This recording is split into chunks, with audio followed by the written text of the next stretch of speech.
Welcome एक बार फिर से आप सभी का वेब एकेडमी में स्वागत है। चलिए स्टार्ट करते हैं मैथ। और मैथ में चल रहा सीआई अर्थात चक्रवृद्धि ब्याज।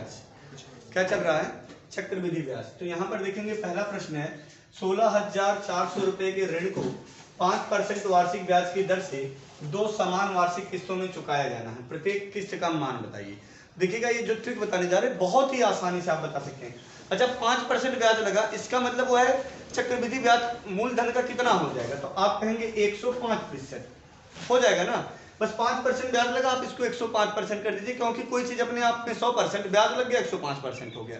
अब आपको क्या करना है, देखेंगे 2 वर्षों में लगा ना। पहले बताएंगे प्रतिशत का अर्थ होता है प्रत्येक 100 पर हिस्सा अर्थात बटे 100। इस प्रतिशत को हम लिख सकते हैं बटे 100। अब इसको आप सॉल्व करने का प्रयास करिए। ये कितना आ जाएगा? 21/20। क्लियर है? कितना आ गया? 21/20। अब आप देखेंगे ये जो 21 आया है ना, इसी से आप जो दिया गया विकल्प रहेगा इसको विभाजित करने का प्रयास करिए। अगर 2 संख्याएं मिल जा रही हैं आपको तो सिंपल सी बात है 21 का होल स्क्वायर कितना आ जाएगा? तो आप कहेंगे 441। फिर 441 से विभाजित करने का प्रयास करिएगा।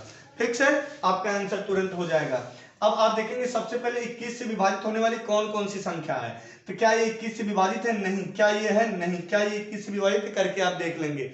फिर उसके बाद 441 से देखेंगे तो 441 गुना कितना हो जाएगा? 882।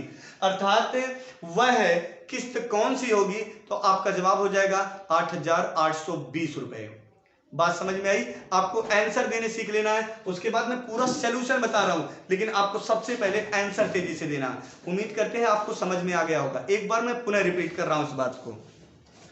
16,600 रुपए के ऋण को 5% वार्षिक ब्याज की दर से 2 समान वार्षिक किस्तों में चुकाया जाना। प्रत्येक किस्त का मान ज्ञात कीजिए। तो देखेंगे ब्याज कितना लग रहा है, तो 5%। ये कितना हो जाएगा? 105%। प्रतिशत का मतलब होता है प्रत्येक 100 पर हिस्सा अर्थात बटे 100। इसको आप क्या लिख सकते हैं? 105/100। कितना आ गया? तो आपका जवाब हो जाएगा 21/20। आपको जो नीचे उससे कोई मतलब नहीं है, ठीक है। ऊपर वाला टर्म आपने पकड़ लिया 21। अब आप देखेंगे जो विकल्प दिया रहेगा 21 से विभाजित होने वाली संख्या रहेगी। अगर मान लीजिएगा आप कहेंगे अगर हमें 2 संख्या मिल गई तो आप 21 का होल स्क्वायर कर देंगे, 441 आ जाएगा। अब आपके दिमाग में आएगा अगर 441 से विभाजित होने वाली 2 संख्या आ जाए, अगर 2 संख्या आ जाएगी तो सबसे पहले कॉमन सेंस की जरूरत यहां पर पड़ जाएगी। 16,400 रुपए अगर आपके पास है तो जो समान वार्षिक किस्तों में चुकाना है वह कम से कम 8,000 तो रहेगा ही।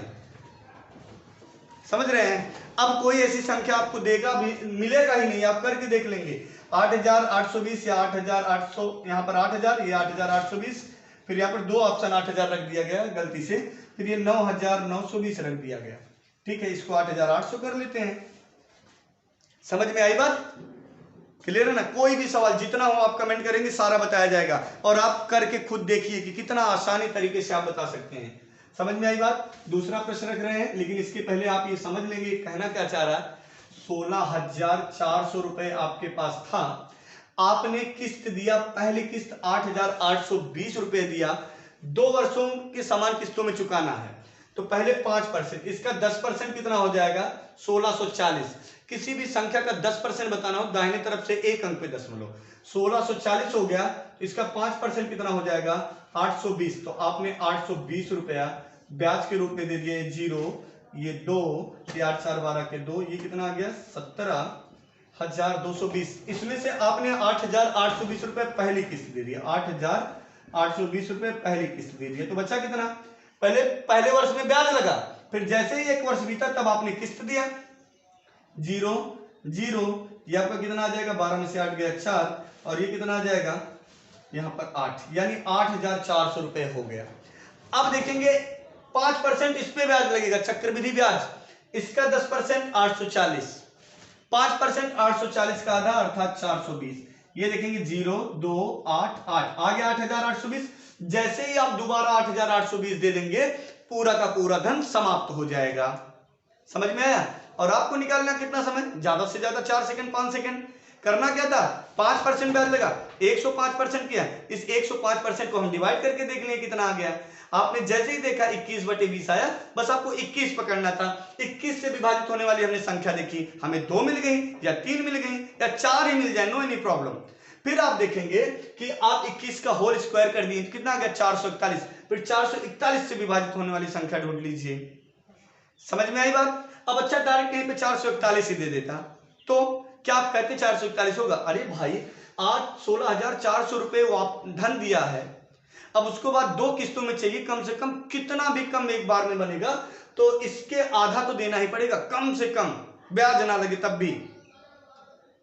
तो कितना आप कहते हैं 8,200 रुपए, तो उससे ज्यादा ही होना चाहिए, तो डायरेक्ट आपका आंसर आ जाएगा। समझ में आई बात? चलिए अगला प्रश्न देते हैं और देखिए आप कितनी तेजी से आंसर देंगे। आप लोगों के सामने दूसरा प्रश्न रख दिया गया है जिसमें 550 रुपए के ऋण को 20% वार्षिक ब्याज की दर से 2 समान वार्षिक किस्तों में चुकाया जाना है।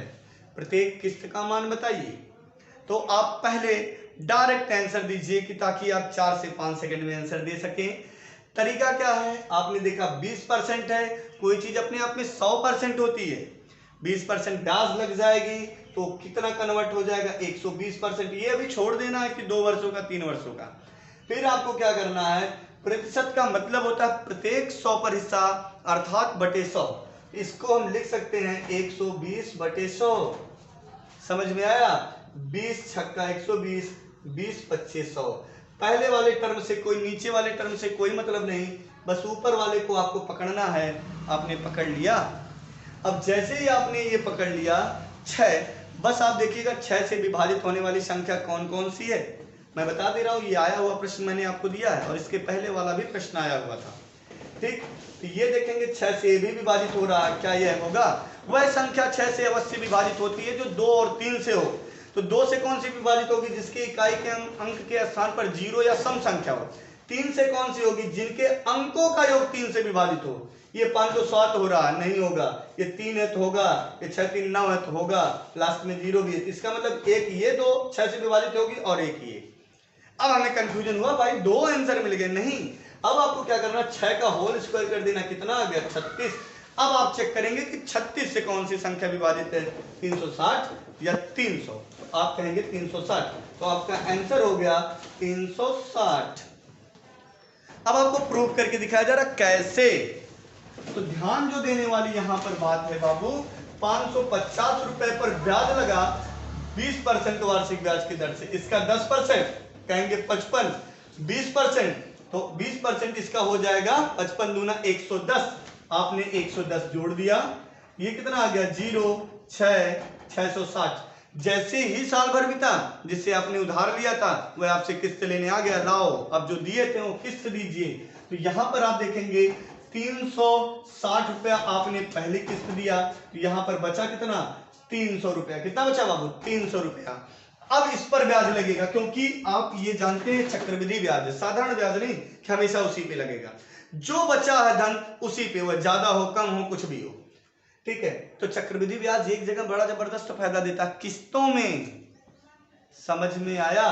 अब आपको यहां पर आप देखेंगे इसका 10% कितना है 30। किसी भी संख्या का 10% बताना हो तो दाहिनी तरफ से एक अंक पे 10 में लो, 10% 30 आ गया तो 20% कितना हो जाएगा 60। आपने इसमें 60 ऐड कर दिया, ये कितना आ गया 360। आपने 360 रुपए एक बार और दे दिया, सारा सारा धन समाप्त हो गया। समझ में आया? जल्दी बोलो, क्लियर है ना? तो ये वीडियो यहीं तक रखी जाएगी, इससे रिलेट करके और भी सवाल लगवाए जाएंगे अगली वीडियो में। बाकी अगली वीडियो में दूसरा टाइप बताया जाएगा और 2-3 टाइप और बचा है, ऐसा ही समाप्त हो जाएगा। फिर मैं आपको अभ्यास की वीडियो दूंगा। Best of luck.